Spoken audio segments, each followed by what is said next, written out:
স্তনে একটা গিল্টি অনুভব করলেন। প্রথম চিন্তাটা সকলের মনে কি আসে বলুন তো? এটা ক্যান্সার নয় তো? আজ আমি আপনাদেরকে দেখাবো একজন রোগীর প্রথম 7 দিনের পুরো যাত্রা আর আসলটা কি। আমি doctor Syed Hasanuzzaman, surgical oncologist. আজকের ভিডিওটা খুবই গুরুত্বপূর্ণ, কারণ অনেক সময় ভয়টাই আসল সমস্যা হয়ে দাঁড়ায়। 35 বছরের এক ভদ্রমহিলা স্নানের সময় ডান দিকের স্তনে ছোট্ট একটা গিল্টি অনুভব করেন। ব্যথা ছিল না, কিন্তু ভয় ছিল মনে প্রচণ্ড। গুগলে সার্চ করে চিন্তাটা আরও বাড়িয়ে ফেললেন। শেষমেশ ভাবলেন দেরি না করেই বিশেষজ্ঞ ডাক্তারের পরামর্শ করি। ক্লিনিকে আসার পর প্রথম কাজটি করলাম ক্লিনিক্যাল এক্সামিনেশন, হাত দিয়ে পরীক্ষা করা। দেখলাম গিল্টিটা মসৃণ, ব্রেস্টের মধ্যে নড়াচড়া করছে।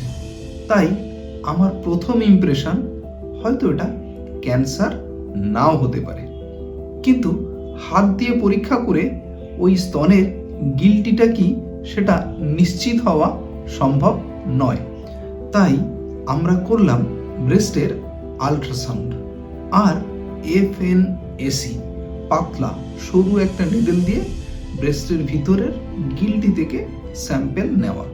হ্যাঁ, অনেকে FNAC শুনেই ভয় পান, কিন্তু এটা একটা সহজ, সরল, ব্যথা যন্ত্রণাবিহীন বৈজ্ঞানিক পদ্ধতি।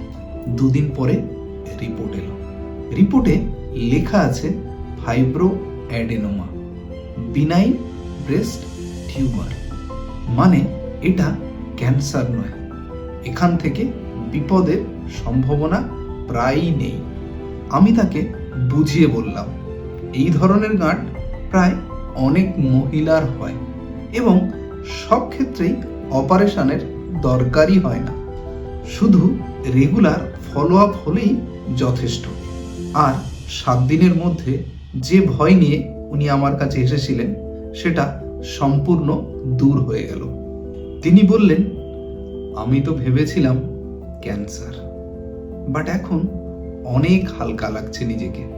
এই গল্পটা আমাদের অনেক বড় শিক্ষা দেয়। সব গাঁট বা গিল্টি বা লাম্প ক্যান্সার নয়, কিন্তু যতক্ষণ না আমরা পরীক্ষা করছি নিশ্চিত হওয়া সম্ভব নয়। দেরি করলে কিন্তু ভয় বাড়ে, সঙ্গে সমস্যাটাও। আপনার বা আপনার পরিবারের কারোর যদি এই ধরনের লক্ষণ থাকে, দেরি করবেন না, দয়া করে পরীক্ষা করান। আমি আছি আপনাদের পাশে।